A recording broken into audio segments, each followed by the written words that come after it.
friends. Welcome to a really silly video. This is going to be me reading through all of the Under the Mistletoe Christmas novellas. This is just going to be like updates and thoughts when I finish these books. So I started this little series yesterday because every time I'm on a break from school, I get the hankering to rearrange my living room. And I don't know if you can really tell because the couch is still like on the same plane that it was, but I moved my office to the area behind here. So the couch is more in the middle of the room and I have more of an office space over there. And then this is where my office was in front of the fireplace. But I listened to the first one yesterday, which was Cruel Summer with You by Ali Hazelwood. And I think this is one of the longer ones. It took me about an hour to listen to because I listened on 2 times speed. This story is about a girl who is home for the holidays and it's kind of a best friend's brother trope. So her childhood best friend's brother has always had a thing for her. This was like obvious to everyone except for her. And then he finally revealed his feelings a few months beforehand and she essentially shut him down. In the short story, her dad sends her over to get this copper pan that they need to use for Christmas to cook a ham, I think. Anyway, she shows up at his door. Their parents were really good friends, which is why her dad sent her over to their house to get the copper pan. She gets snowed in and, will they, won't they, deep feelings are getting revealed. And it ended up just being like real sweet, but also absolutely nothing special. It does have that Ali Hazelwood charm that you're used to. The characters were fine. The story was fine. There's a little bit of spice at the end. It was fine. And I ended up just giving it like a very average 3-star rating. There wasn't anything about it that made me dislike it, but there wasn't anything about it that was like that Christmas sparkle, So I'm actually about to drive to lunch to meet my best friend, and it's going to be about a, 35-40 minute drive. So I'm going to listen to the next one, which I think is the Tessa Bailey one. I don't know anything about it. It's also not really fair that I'm reading these because I think I just read my favorite book of the year yesterday, and now this is what wants to live in my head, but I have to think about Christmas books. There's a giant lamp and mirror in my car. So if you're like, why is your car so cluttered? That's why. As promised, I did listen to the second novella in the Under the Mistletoe series on the way to and back from lunch with Brent. And while lunch was good, I can't really say that this story was good. This one was by Tessa Bailey and was called Merry Ever After. I am familiar with Tessa Bailey. I have read Fix Her Up, which was kind of a dud for me. And I read the Cross Sister series with Hook, Line, and Sinker, and It Happened One Summer. I loved those books. Now, what I will say about Tessa Bailey is you read her books knowing that she really likes to write smut. And I felt like this novella was just an excuse to write some like backlogged smut she had in her brain, because it was like 2% plot, 98% smut. We have our main character who is a single mom and is working at a thrift store. And at this thrift store, she also makes and sells her own designs. And one day this real big farmer comes in and he's looking for some jeans to wear, but he's so big that jeans don't fit him. Just keep that in mind, okay? Everything about what I just said, keep that in mind. He's so big that jeans don't fit him. Anyway, the main character, being somebody who makes clothes, is like, I will make you some jeans that fit. And she ends up taking these jeans to the farm where he works. And then the rest of the smut that you would expect with Tessa Bailey happens. And like I said, it's like 2% plot and 98% smut. And so if we're talking rankings, this one is going to go below Cruel Winter with You. That is still in the top spot after listening to 2.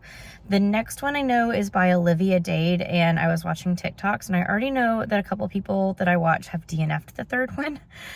And I know it involves riding around in a sausage car. But I am sitting at Sonic waiting on a buttery brew, which is one of their like winter soda drinks. So I'll let you know how that is once I get it. And when I get around to listening to the third one, hopefully I won't DNF it. I will update you on that one too. I got a buttery brew, which is like a root beer with cream or something in it, but let's try it. Lunch was good. The book was bad. Let's see how the drink is. That is delightful. I'm glad something delightful came of this. And I'm not even really a root beer person, but that is good. We got to go to Target and do a pickup order for the ingredients that I need for Thanksgiving. And then I guess we'll listen to book number 3. It is the day before Thanksgiving. I'm not going to get ready today, so this is how you get to see me. But I'm about to start baking my Thanksgiving rolls, which obviously it's a process. Like, you got to make it, you got to let the dough rise, all that stuff. So I'm going to listen to All by My Elf by Olivia Dade while I get all this ready. I'm back in the same spot that you literally just saw me in, but I did make roll dough. It is on its first rise right now, and I listened to All by My Elf by Olivia Dade, which was my first thing I ever read by Olivia Dade. I don't know that I'll ever read anything else by Olivia Dade. I'm learning that this little series is just an excuse for these authors to write smut that happens around the holidays. Like, the Ali Hazelwood one had a little bit of depth to it. The Tessa Bailey one did not. And then this one was just so short. Premise, it's about a 37-year-old young woman who is an adjunct professor at a college, and she has a coworker who is also an adjunct professor. They have taken a side gig because they don't get paid enough, and essentially they drive around a sausage mobile, and they get stranded. And turns out that they both had the hots for each other, and so they stay happily stranded overnight in the sausage mobile. That's the story. That's the end of it. That was what happened. Yet I liked it better than the Tessa Bailey one. So if we're looking at the rankings of all of these books right now, in first place we have the Ali Hazelwood, Cruel Winter with You. In second place we have All by My Elf by Olivia Dade.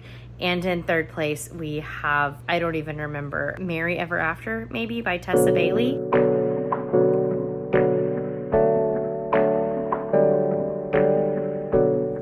It is now Saturday, so it's been a couple days since the last time I updated this vlog. I have 2 more short stories to listen to. I'm currently listening to the Alexandra Bellafour one, and I've only listened to like 5 minutes of it. It's cute so far, but I'm gonna get ready for the day. It's gonna be a filming day, and then I will update you with how I felt about this short story. I'm here to report that I did finish the last 2 books in the Chrstmas KU Under the Mistletoe series. So the first one was by Alexandra Bellafour, as I believe her name, and this one was pretty cute. It was called Merriment and Mayhem, and in this book we follow a girl who is staying at her grandmother's house in Port Angeles, and unfortunately her grandmother has passed away, and she's trying to have one more year of kind of fulfilling all of the Christmas traditions she had with her grandmother before she sells the house and moves on. However, in trying to recreate all of these Christmas memories, she definitely causes some mayhem. That's the name of the short story, right? The story starts with her trying to make gingerbread cookies and starting a fire in the house, and a firefighter and his team come and save the day, and instantly these two kind of have the hots for each other. All of these are also kind of insta-lovey because they're short stories. They're going to be insta-lovey, right? And he's very flirtatious, and she's like, no, I'm not really staying here, and I don't do casual flings. Things escalate from there. I thought it was very cute, and it felt like more natural and more like this could happen in real life. The smut scenes were all at the end, and in the progression of the story, they made sense. So this one got a 3 stars for me, pretty much on par with the Ali Hazelwood. And then the last one was called Only Santa's in the Building, and I absolutely loved this one. I'm not giving it like a 5-star or anything. I didn't even give it a 4-star, but we'll talk about that in a second. But it was just cute. I would have loved this if this was a whole novel, but no, it was just like crammed in a little short story, and because it was crammed in a short story, I felt like I missed out on some of the potential for this story, and that's why I didn't rate it quite so high. But in this particular short story, we are following our main character, who is an illustrator for comics, which is a super cool job, and she's on a deadline. She's just moved into a new apartment, and she's like really stressed, hasn't had time to decorate for Christmas or anything. And so one day her neighbor sees her bringing in this tiny little Charlie Brown Christmas tree. She starts word vomiting onto her neighbor about how, you know, she's on a deadline and she doesn't really have time for Christmas, but she loves Christmas, and she's also really attracted to this neighbor, but like doesn't have the courage to say anything about it. Days later, and she starts getting these little like ornaments and Christmas decorations hanging on her door, and she starts to make her suspicions about like which neighbors are leaving her which gifts. There's also a Christmas party element, like one of the wealthy neighbors in the apartment building is throwing a Christmas party, and she's decided that this is when she's really gonna go for the guy. And all of these things happen and lead up to just a really cute ending, and I really, really, really liked this story. Like I said, I would have read a full-length novel and been much more satisfied just because I would have gotten more of it. I liked the characters, I liked the plot, I liked the writing. As far as the smut goes, it was, you know, it was good. So let's talk about my official order of all of these books. In first place, we have, with a 3.5 rating, Only Santa's in the Building. Close behind it, we have Cruel Winter with You by Ali Hazelwood. I really liked this one. I thought it was cute. It was fine. It was good. It was fluffy. We have another 3-star right behind that, which was Merriment and Mayhem. In fourth place, we have, this is hard, which one gets fourth place? We have the Tessa Bailey one. This one was called, I don't even remember, but we have the Tessa Bailey one. And then in fifth place, we have the Olivia Dade one because it was just kind of stupid. They're riding around in a sausage mobile. I can't. Anyway, I thought I would do this video just to kind of be like, these are the ones worth reading, and don't waste your time on these if you wanted to read the good ones. If you want to read all of them, go for it. They're very fast reads and listens if you're trying to reach your reading goal like I was. These are helpful. But I'm curious, if you have read these, let me know if we're pretty much the same or if we're different. I would love to know. And I hope that this is the start of a very merry Bookmas to you guys. As always, my social media is linked down below. I would love to be friends on all of the social media platforms, and I will see you guys in another video soon. Bye, guys.